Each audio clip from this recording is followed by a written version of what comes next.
Welcome to the Remarkable Retail Podcast, Season 10, Episode 5. I'm Michael LeBlanc. And I'm Steve Dennis. We have a dynamite panel covering a dizzying array of top topics for the people today, featuring our fellow NRF top retail voices. On the mic, we have Marie Driscoll, CEO and Chief Consultant, Driscoll Advisors, Michael Zakur, Managing Director of the Sellside LLC, and Sharon Urell-Lawler, Managing Director, Think, Plan, Do Consulting. Such talent! I feel like we're in a retail industry episode of the Avengers movie series. So in case people aren't familiar, just quickly, this year, the National Retail Federation created this Top Retail Voices program. I think it's 45 of us that have been given that honor, and we got to hang out and spend some time together at the NRF Big Show. But we wanted to get 3 of our fellow retail voices on the podcast to give us their varying perspectives. So I think folks will find this to be a really insightful conversation. Yeah, it's a fantastic discussion. Now, one of them is from over in Europe, where you just returned, not the same part of Europe. How is Bucharest? I saw some amazing pictures from your Istanbul stopover, but what's going on in Europe? What's happening to retail media, and what's happening to retail in that part of the world? I've actually bounced back and forth between Europe and Asia because one can do that in Istanbul. So I was in Asia briefly 2 times, taking the ferry over there. But a few days in Istanbul, which is a really fun town, my first time there. And then I popped on up to Bucharest for this inaugural retail media conference put on by the folks at Footprints AI. Footprints AI is not quite a startup because they've been around for a number of years, but got quite a good business over in Eastern Europe, Central Europe, and actually expanding into Asia. And I spoke at this event along with Ashish Sridhar from Microsoft and Andrew Lipsman, who's been on the podcast previously. It's a really good event. One day, a couple hundred people. I learned a lot, and hopefully some people learned some things from me. But it was a really good time. A bit chilly, but I enjoyed getting over there, and I'm now mostly through the jet lag since it's a bit of a journey getting back. But I had a really good time, and it was a really good conference. Kidding.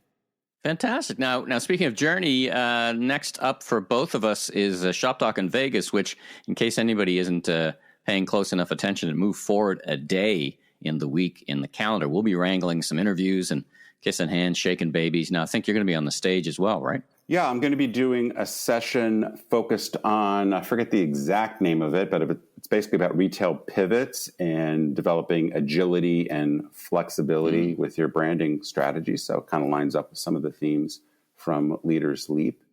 I'll be talking a bit more about who's going to be joining me, but I will tease that the president of Stanley, the cup makers, obviously a very hot brand that's had a lot of success with the pivot they've made, he will be one of the folks joining me on stage. So more on that. And also, we do have a discount for people that want to sign up for Shop Talk, which you most definitely should do. So we'll put the links for those discounts in the show notes. A reminder to the people to check out our newly refreshed YouTube page. We've got all our episodes up online and some fun incremental video content, including AI-generated snippets from the show. So be sure and smash that subscribe button today. All right, now let's get to the week's news, brought to you by Celonis, enabling process intelligence to make business processes work across systems, departments, and organizations. Try it for free at celonis.com. That's CELONIS.com. Starting with, I don't know, what can we describe this past week as VUCA, maybe, this idea of, on again, off again, tariffs, on again, de minimis here, de minimis there.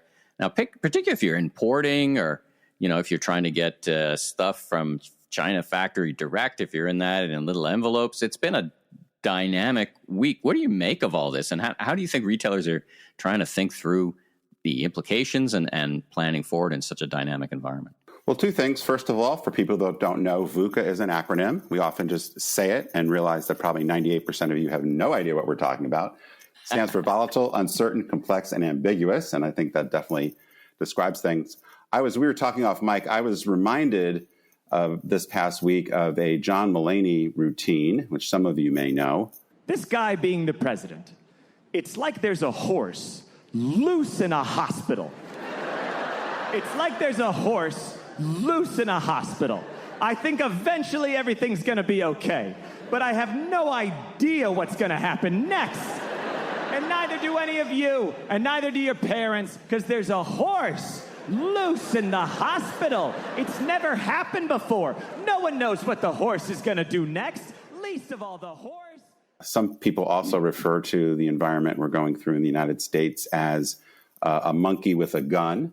So you just don't know what's going to happen, and oftentimes there's a lot of damage, a lot of collateral damage, and that seems to be what's going on this week. So again, we don't want to dwell too much on the politics of this for a whole bunch of reasons, but I think what we saw today was this past week, was the art of the temporary deal. So Mr. Trump managed to cause a lot of noise, a lot of uncertainty, a market crash, and all sorts of, I know because I have two kids that work in the nonprofit world, a tremendous amount of uncertainty because of some of the funding issues.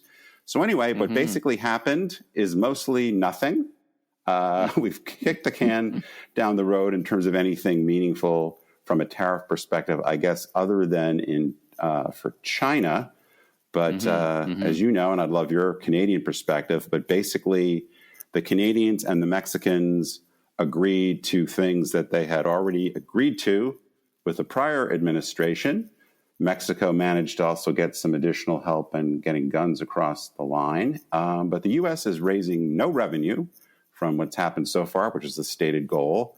Maybe got a little bit of extra protection on some border issues, including the fentanyl czar, which I hope he or she will be able to reduce the less than 1% of fentanyl that comes across the border from Canada, mostly, I believe, from Americans and by plane.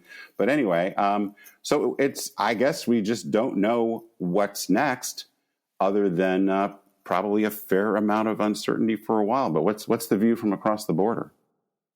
Well, as you can imagine, it was a concerning week with, on again, off again, 2 phone calls from our prime minister who has resigned. So our ex-prime minister. So we're not in the best shape politically with a party and a resigned prime minister. So we've got that to deal with to add complexity to the overall challenge. I mean, what I really see happening is we've been galvanized into a shop Canadian, shop Canada, and of course, right. That's really the biggest short-term impact. Is really this has put a huge focus on where our product comes from. Now, of course, we don't grow. We don't grow avocados in Winnipeg, right? So a lot of our product. Wait, what? Right. There's a lot of product, and there's a lot of product. I will tell you, the poutine from Mexico is quite terrible. I agree. I'll give you an example. I want to shop Canadian, so if it's a product with Canadian grains packaged in Canada for a U.S. multinational, are we shopping Canada or not? Right? It's really a spectrum of consideration for the people. And then we turn our minds, as we should, to let's get our own house in order. And then we also look at, well, we really should diversify our trade. And Mexico comes up with under bond. We can go and trade with Mexico. And, Mexico, if we bring Mexico into the conversation, they buy number one buyer of American beef and pork exports. Maybe we sell to them. Maybe we just do the deal across the great land. So, it's certainly the number one issue here. Affordability remains the number one issue here. Like these bumps and this, to the degree this impacts our economy, it already has. People have stopped investing. Should I open that warehouse? Should I not now? What do I do? It gets back to this VUCA operating environment. Right. About, what do I do? And maybe it's going to happen again, or maybe not. Maybe it'll be anyway. So, it's very complicated and inherently very political. And we have a election in the province of Ontario because of it. But now the election's going to happen before the new deadline. So it's it's quite a thing. It's quite a thing. Yeah, it's difficult. I'm sure we'll be coming back to this. So maybe stay tuned. I guess the other thing I'll just say, particularly as we'll talk a little bit about earnings in a minute, but we'll definitely be talking more about earnings in the weeks ahead. And I think one of the things that'll be interesting to see and listen for, I guess, in the commentary is to what degree did retailers pull forward a lot of inventory. So I imagine we might see some somewhat heavier inventory levels on the part of big importers, retailers that are big importers. And perhaps a significant pull forward of consumer spending, because there was definitely a lot of news that maybe if people were thinking about buying a car or dishwasher or some of these things that are particularly expensive that might be subject to significant tariffs, that now or the past several weeks would have been a good time to buy. So I think we'll be listening for that. But that could kind of mess up, whether consumers start hunkering down because of the uncertainty. Another part, which is a whole different topic I won't get into, but one of the things that the Trump administration is trying to do is cut a tremendous amount of consumer spending and potentially hundreds of thousands of jobs. Those people might very well say, hey, I don't know if I'm going to have a job tomorrow, next week, next month. They pull back on spending. So, what does this mean? And we still, I guess, just kind of moving on a little bit, we still have generally, at least in the U.S., a major tick down in consumer confidence, whether it's specifically related to what we've just been talking about or something else, TBD, but the lowest, a 5-point drop in consumer confidence, the lowest we've seen in quite a while, and still just most of the data coming in from a macroeconomic perspective is that job growth, while still good, is starting to slow, and inflationary concerns definitely are there. So very, very volatile and uncertain situation. It did seem to me that if anything was accomplished amongst the American consumer was the notion that more consumers turned their minds to, wait a minute, all these tariffs that I've been hearing about, this could actually raise prices. Right. Which I don't think was the narrative prior to the tariffs starting. I think a lot of people said, oh, wait a minute, this is going to make stuff more expensive. Eggs are already more expensive, not because of tariffs, but because of avian flu. So I think that turned the narrative a little bit. So maybe, as you say, creates this, this hold and wait kind of thing. Let's talk about Amazon earnings.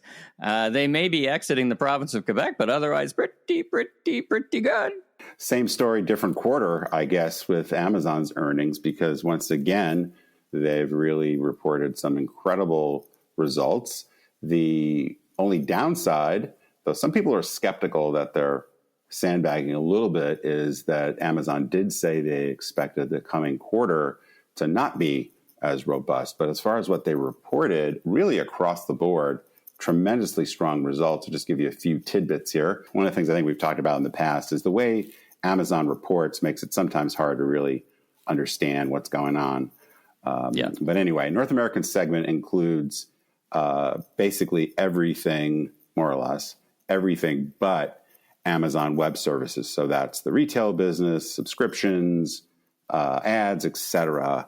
That business had their operating income increased by more than 50%. So that's pretty nice. About a $2.8 billion swing in just one quarter. So, lots of companies don't even do $2.8 billion in revenue. Yeah. But the online business, kind of the core business we typically think of as Amazon's, even though ads and AWS are by far the bigger parts now, online was up 7%. Physical stores, which is mostly Whole Foods, was up 8%. So Whole Foods has had several quarters now where their business is quite strong. The advertising business slowed a little bit, but still up 18%. And because that's like a 70% margin business, that's the big driver of the operating income improvement. And then Andy Jassy and the folks at Amazon always throw in about 50 little tidbits, but a couple that I thought were most interesting. Amazon delivered over 65% more items to U.S. Prime members same day or overnight than a year earlier. So when you think about trying to neutralize some of the benefits folks like Walmart, Target, Costco, and other physical retailers have, the ability to get product to you that fast, I think is really important. The other thing, and I think we all know Amazon's very well known for good reasons for their low prices. They were named the lowest price retailer for the 8th straight year. The study found that Amazon's prices were 14% lower on average than other major retailers. And then just quickly, a couple of other things. And we're seeing this across cloud computing and web services, that the growth rates are slower. So AWS experienced that as well. International, which had been a money loser many, many quarters for quite a long time, for Amazon is now making money. They just have tremendous cash flow. I mean, this is the other thing. It's hard to get your head around. Their operating cash flow increased 36% year over year. And a lot of this had to do with the expense controls that they put in place, because expenses were basically flat. And then they had this nice sales growth. But their operating cash flow was $116 billion. That money's not just sitting around, though some of it is, because they do have a lot of cash on their balance sheet. But they did, or they do, continue to invest a lot of capital in data centers, fulfillment centers, et cetera. But they do have $75 billion of cash on the balance sheet. So if they wanted to make a big acquisition, as I teased a little bit in my predictions, they certainly have the money to do it. So overall picture, tremendous growth, tremendous profitability, firing on pretty much all cylinders. It's hard to really find a major weak thing in anything they reported, but they did signal a note of caution about the next little bit here. Let's talk about Simon Properties. You know, if somebody would have said to me a couple of years ago that we'd be often talking about mall owners in a podcast like this, I was like, I don't think we talk about them much, but they come up often enough. And now the results are out and things are happening and businesses being created and all kinds of catalyst stuff is happening. Talk about it.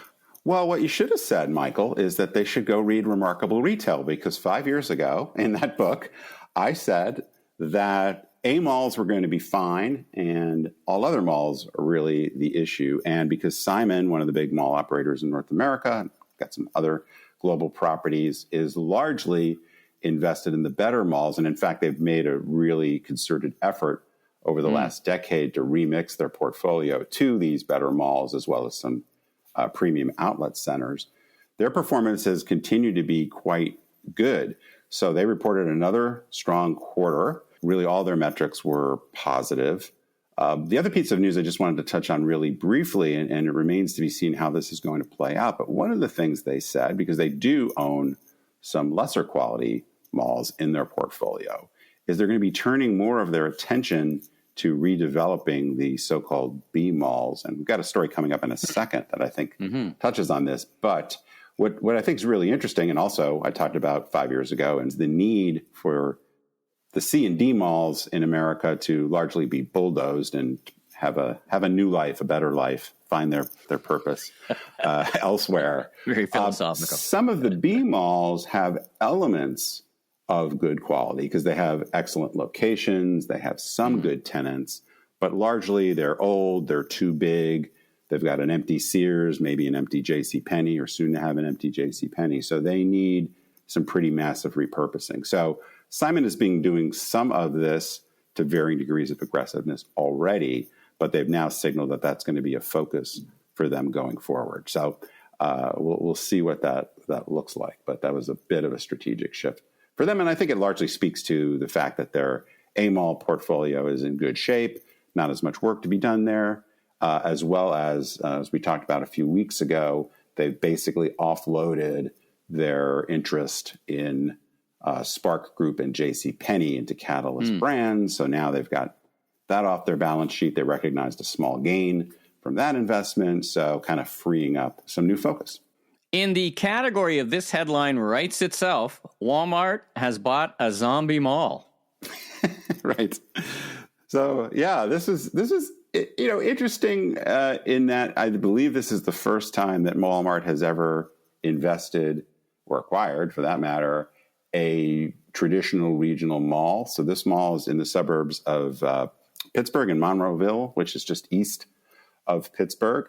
I'm not sure what the classification of this mall. I think it's probably just into the B category. It's got some pretty good retailers like H&M and Dick's Sporting Goods, just Dick's headquarters, located just about 20 miles away, I think.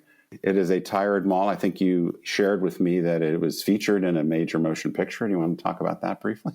Yeah, I call it a zombie mall. The classic, one of my favorite movies, George Romero's Dawn of the Dead, was filmed in this mall in the evening. So it is literally a zombie mall. So it's famous from that perspective. I wanted to make that connection since, some people may have picked up on that, but may not know the history. But Yeah, so this mall is going to be, I mean, I think in a way it's very representative of what we just talked about, which is these malls that maybe have a good location, have some good underpinnings, but really are old, have a lot of vacancies, or very low quality tenants. And so the potential, they haven't announced exactly what they're going to do, but presumably they're going to bulldoze a bunch of this. I suspect we'll see apartments, we'll see new dining, whether a Walmart format actually ends up on this site or not. I suspect the answer would be yes to that, but I think it's just interesting. And there are going to be plenty of opportunities. I've visited several of these malls. I can think of a couple here in the Dallas area, which have good characteristics from a real estate standpoint, the location standpoint and demographics, but something really different needs to happen with them. And so the issue is often zoning, but the issue is also who's got the kind of capital that can bring something to the table to make that redevelopment happen. So obviously a successful retailer like Walmart not only has the capital to make it happen, but they can really get a project going forward. So whether it's driven by folks like Walmart or other just kind of retail investors or folks like Simon or Brookfield, I think we're going to really see the pace of this accelerate, particularly if interest rates start coming down. All right, well, that's a wrap on the news. Let's get to our fantastic NRF Top Retail Voices panel discussion. Marie Driscoll, Michael Zakur, and Sharon Urell-Lawler right now. Well, welcome everyone to the Remarkable Retail Podcast. We have pulled together such a group. This is just fantastic. It's great to be on the mic with you all the way from, we're in the four corners of the earth, so we're going to have a great session. Let's jump in. We've got a busy show, busy interview. Let's start talking about who you are and what you do for a living and, what your particular expertise is. Marie, you start us off. Where are you sitting, Marie? I'm here in New York City. Fantastic. And what do you focus on? How do you go to market, so to speak? Okay. Broadly speaking, my expertise spans financial, valuation, strategy, branding for consumer retail, and with deep expertise in fashion, luxury, and beauty. I began my career as an equity analyst. I won awards for that, and I am now a consultant advisor for the past decade. I also teach fashion retail, entrepreneurship, and equity analysis at Parsons, FIT, and Baruch, respectively, which are universities here in New York. Fantastic. Michael, where are you? I am coming to you from the great Garden State, Livingston, New Jersey. Right here, about 40 minutes west of the Empire State Building. I've spent an almost 30-year career at the intersection of retail, digital commerce, technology, and consumer behaviors. Okay. I'm the founder and CEO of 5 New Digital. We're an agency firm that works with global brands, retailers, CPGs, manufacturers, and tech companies across the enterprise on integrating online, offline technology, supply chain, and entertainment. I'm also a managing director at the M&A advisory firm Sellside Group, where I sit on the consumer products and services practice, as well as the technology practice, as well as being the head of North American investment and European investment for Tompkins Ventures, a ventures fund. And so I tend to come at every problem, every situation, looking at it through 3 lenses, from a strategic lens, from a valuation lens, and from a growth lens. Sharon, you and I were off mic talking about Enterprise Ireland. We've both done work with Enterprise Ireland. You are based, I believe, in Dublin. Is that correct? I am. I'm coming to you from a very wet Dublin today. So I'm Dublin, Ireland, obviously. And I have a strategic consultancy. I work with brand owners, agencies, and retailers on their retail strategies. But for me, it's about putting 3 key things at the core, very much including shopper alongside consumer needs and having that understanding of the differences between both mindsets. I'm always focused on category growth opportunities and then bringing in great customer experience as part of that overall piece. I've 3 decades of championing shopper marketing, absolutely passionate about shopper marketing. And I now work with businesses and I talk to audiences around the world to create better understanding around shopper needs and how to really influence shopper alongside consumer behavior. So that's me. Fantastic, fantastic. Well, all of us have something pretty important in common. It's what brings us together other than our love of retail, and that's we are all NRF Top Retail Voices, a new program that the NRF put in. I wanted to just, what was it like when you first heard that you're going to be part of what is a pretty exclusive program? We're all part of another program or other programs. Sharon, where were you when you got the news, and what did you think? Oh my gosh. I mean, I was at home in Dublin, but I was given the prestige of the NRF conference. To me, particularly knowing that I was traveling to it from outside of the US, it was a huge honor. So representing Europe, but also, representing Irish, it's great to have that voice coming. And to be honest with you, it's a huge opportunity and was a huge opportunity to connect with the peer group that I hold in the highest esteem. So I won't joke. There was a little bit of jumping around with excitement when it happened. As I can imagine, everybody else felt the same way too. Fantastic. Marie, you haven't got tired of getting accolades yet, have you? Not at all. This was a surprise to me. I'm honored and delighted. I've been going to the NRF annually every single, or to the big show, right? Yeah. Every single year since probably 2000. I've been on stage once years ago with Deborah Weinswig, who I worked for a number of years as well. Yeah. But it was such an honor. It came out of left field and tickled pink. And what do I do to continue to be a voice of retail?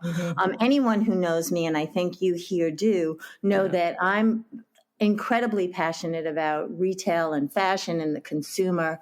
And to be recognized by the NRF as such is amazing for me. Well, Michael, I remember a couple of big moments. I remember exactly where I was standing when I learned Elvis died. Where were you standing when you heard you were part of the NRF program?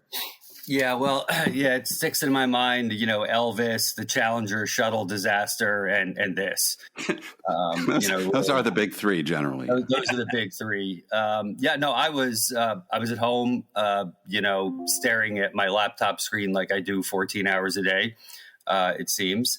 And I was really, really surprised. I didn't see it coming. It's not something any of us applied for or threw our hat in the ring for.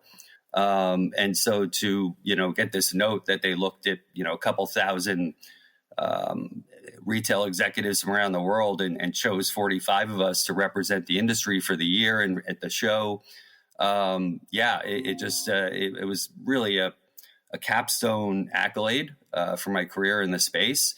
And I think it was a nice recognition of, the party line I've always maintained, which is retail is everywhere. On screens big and screens small and in physical habitats of all shapes and sizes.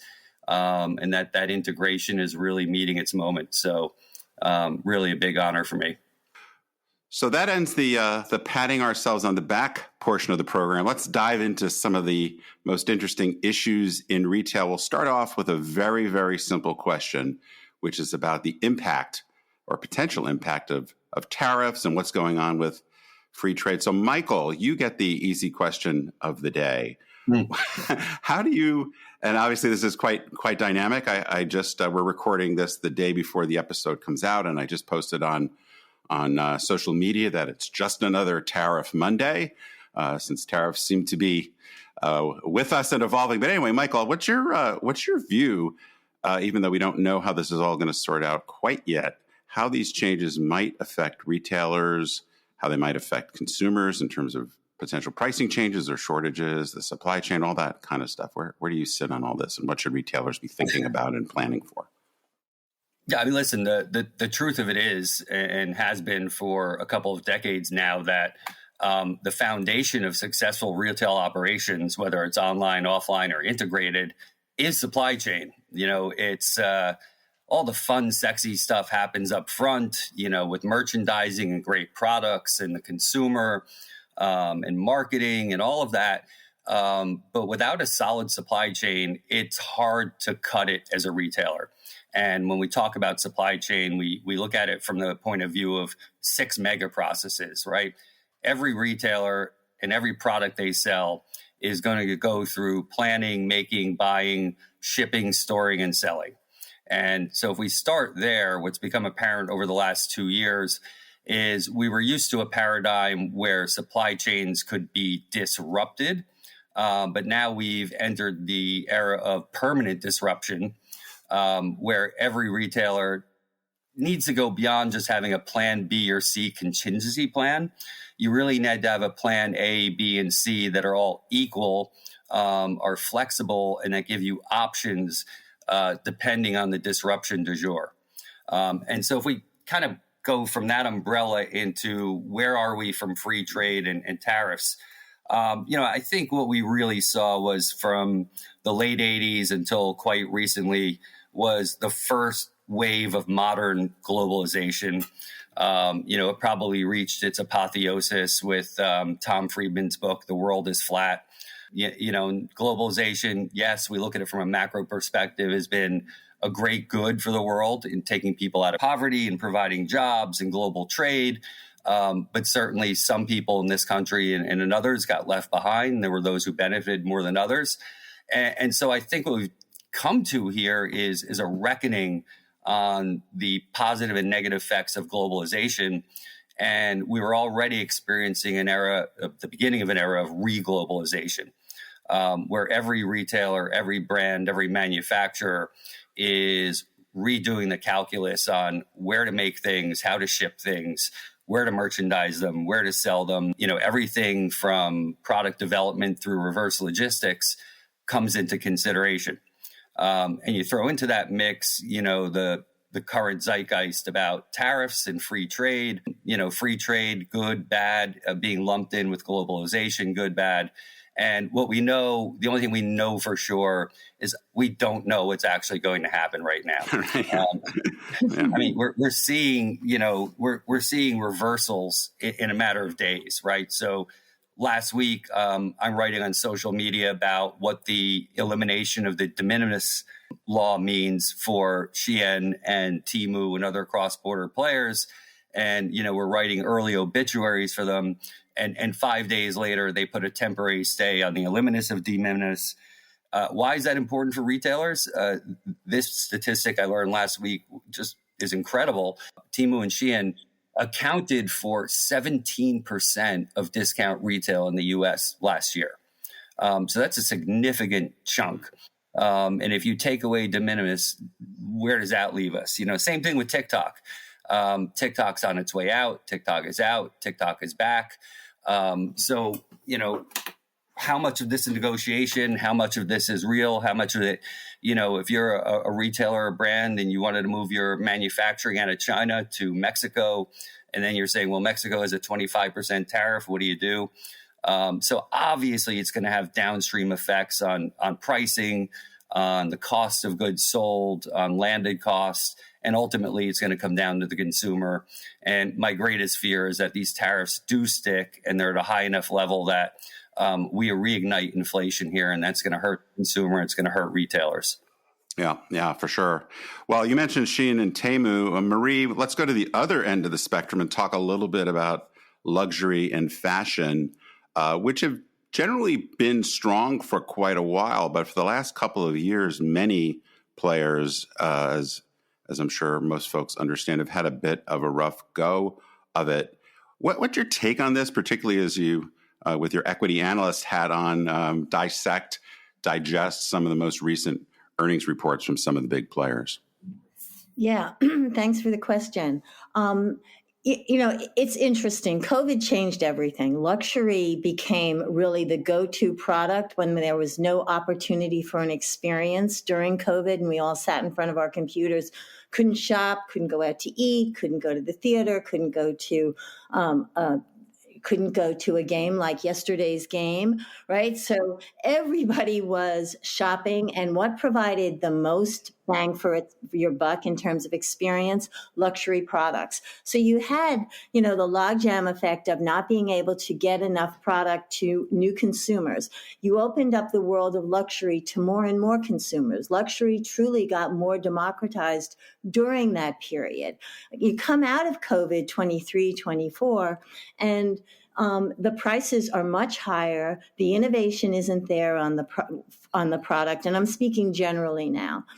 You had price increases of 50 to 100% in the luxury market, and in 2024, you had, Walmart talking. I think they came out with the word the choiceful consumer in 2023, and it's been a word that's resonated throughout America for the last 2 years. Consumers are choiceful. They've been impacted by inflation, and it has changed how they look at luxury goods. And when they look at luxury goods, and this is your luxury shopper and your new luxury shopper, seeing price increases of 100% from 2019 to now, it causes the consumer to go, wait, what is this about?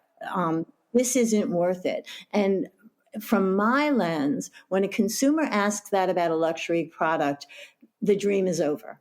A consumer would never ask, why am I paying this much? Where's the value equation here?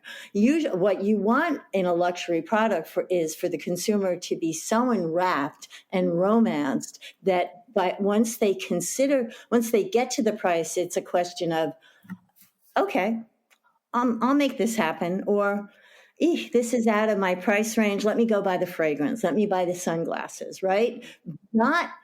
I'm not buying this. So what has happened is there was a slowdown in luxury. It's going to take another year, I believe, for luxury brands to grow into their prices, because they're not going to mark down their prices. Though yet we have seen luxury brands on sale in U.S. department stores.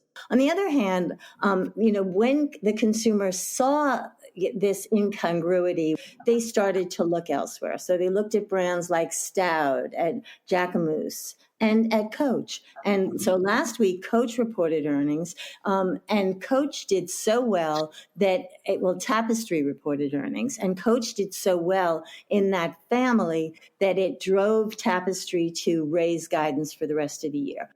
Big picture, unwarranted price increases that really created sticker shock and caused the consumer to look elsewhere. And Coach is the beneficiary, as are some newer brands at lower price points. Sharon, off mic, you were sharing about the journey of walking the halls of the NRF show and the technology that all seemed very, very AI forward. Now, as a retailer, and they're thinking about their technology in a world where AI seems to dominate almost every conversation. What should they be thinking about? What should they be focusing on in and amongst all that? Yeah, I mean, the huge benefit of the NRF is that you've got the best of global retail tech all under one roof. But that can probably seem daunting to retailers if they're not strategic about it all. The providers are really there to help you, but you've got to choose wisely. So my advice is always never do tech for tech's sake. What you've got to do is to look at what your biggest problems are to solve within your business. Where are your growth opportunities to unlock, and to really just be super strategic about where you place your bets. I always say, it's about asking these solutions providers for user studies, for results, and looking at where and when the technologies have actually impacted businesses. And I'd often say to retailers as well, the solutions providers themselves, they're looking for user studies. So don't be afraid to put yourself forward and maybe test for a solutions provider that looks promising as a way of getting around, and dipping your toe in, because otherwise it just feels too daunting. So really it's about looking at the problems and going strategically after the biggest problems, and what best fits your needs with that.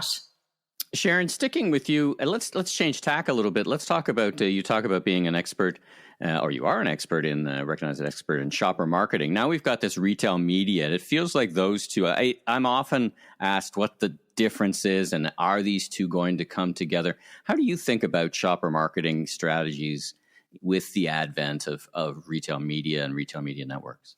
Yeah, it's a lovely question. And actually, one of the beauties of NRF is that there's a lot of complementary events that are created around it. So I was at Stratacash's Retail Media Network conference the Saturday before NRF, and it was fantastic because the opening sort of sentiment on that was that 2025 is really going to be the year for shopper marketing. And as somebody who's worked in it for 30 years, I've waited a long time to have anybody Today's my day. Now is my time. On a stage, but For me, look, I mean, what you've got is a pivotal point in retail because you've got digital technology and tools that are now really unlocking new revenue opportunities for retailers.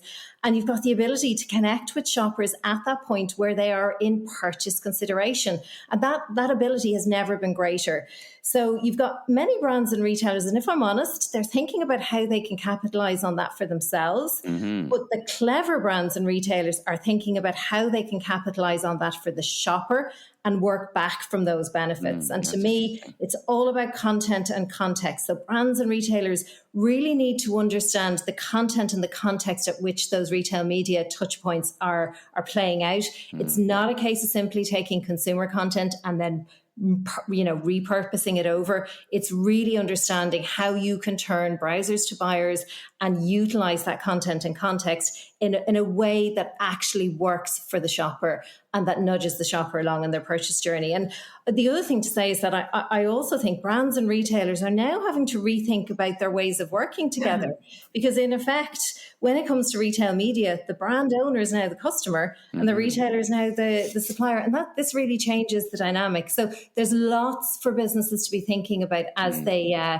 put their strategies, their shopper marketing strategies together. And what I'd say is huge opportunities out there, but context and content is everything in this regard. Well, I love your point about the internal culture about managing all this as you rake in all this cash, this high margin cash, and then mix it with all the other things. That's a great point, the cultural impact.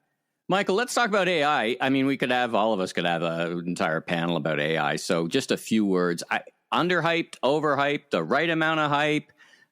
Should retailers be paying as much attention to this as the consultants say they should? What do you think? I think it's right hyped. It's here. This idea that we're still engaged in a conversation about the if and when about AI in retail, I think we've moved beyond that. It's more a matter of what and why and how. It's as if, look, if a million aliens landed on Earth tomorrow, they're here. Now, we don't know if they're going to give us technology that's going to help us grow more food and improve the environment, or they're going to eat everything we have here and leave us and go away. Good or evil. There you go. There's our headline. It's going to have an effect, right? It is here. So I think it's incremental. I think it's evolutionary. If you take a step back and say how early in the game it is, what inning are we in? The limit. Michael, what inning are we in? If it's a baseball game? I think we might just be in the second, heading into the third inning of this. Okay. And I think what a lot of people don't understand is, kind of coming back to this idea around supply chain. AI is embedded in almost every aspect of the retail and product supply chain at this point. It's working probably the best in the places that people don't see it. But I think this, transition from algorithmic-based and predictive-based AI, which is a bit more traditional, to that intersection of agentic AI with generative is really the game changer here. Fantastic. Yeah, let's not leave all the other impressive technology behind, Michael, and then I might throw out to anyone to feed in. Let's do some quick rapid fire. Bullish or bearish? Self-checkout. Bearish. Digital shelf tags. Bullish. Bullish. Yeah. RFID. Bullish. Live commerce. Bullish. Big time bullish. Interesting. Michael, I didn't hear your voice. Any? Do you have any dissenting opinions? I wanted to listen first and say whatever they said. No, to go the other way or to agree? Either. Let's see. Let's find out. Self-checkouts, look, for me, it's here. It's not going anywhere. It's evolutionary. It has upsides. It has downsides. It's like a tool. It depends on whose hands it in, on whether it's, something that's a force for good or evil. Digital shelf tags, definitely bullish here. RFID, look, you can send a small machine or a small robot or a small drivable vehicle anywhere from the warehouse in the DC to the store floor and get real-time inventory look in right now, which is worth gold. Live commerce, I know you guys don't even have to ask me that question. I've been a live commerce, immersive commerce evangelist for many, many years. Well, there's a lot we've covered. We're up against our time, but Sharon, we want to give you the last word. Is there any issue we didn't talk about today that maybe something you think retailers aren't thinking about or aren't thinking enough about or aren't really putting into kind of proof of concept mode? Yeah, one thing that always strikes me is that retail is all about humans at the end of the day. It's people selling to people. And I'd love, in the scheme of things, to see more for neuro-inclusive retail experiences. Lots of conversation about experiences now, but I was looking at the stat there recently, like 1 in 7 people worldwide is neurodivergent. And I think when we talk so much about experiences, I think we've got to be more inclusive in that. And to look at, when you look at that 8 billion people in the world, that 1.2 billion people, it's more than the entire population of Europe and nearly 4 times the size of the US. So I think we've got to get clever. And I fully agree with everyone else. It's all about elevating the shopper's experience and delighting the shoppers. But I think we've got to think of a bigger picture in terms of all of the shoppers that we think of and how we can be more inclusive in that regards. Very interesting point. I hadn't really thought about that. So thanks for lifting that up. Well, thanks everybody for joining us. Obviously, there's a lot to talk about, a lot we'll be looking at as we move ahead, but we really appreciate the three of you. Great top retail voices joining us on the Remarkable Retail podcast. We'll put links in the show notes if people want to reach out to you guys on LinkedIn or your web pages. So thanks so much for joining us and hope you have a great rest of the week. Thanks, Steve. Thank you. Thanks, Michael. Thanks, guys. Thanks for tuning in. If you liked our episode, please take a moment to give us a 5-star rating on Apple Podcasts. And I'm Steve Dennis, strategic advisor, keynote speaker, and best-selling author of 2 books, Leaders Leap, Transforming Your Company at the Speed of Disruption, and Remarkable Retail, How to Win and Keep Customers in the Age of Disruption.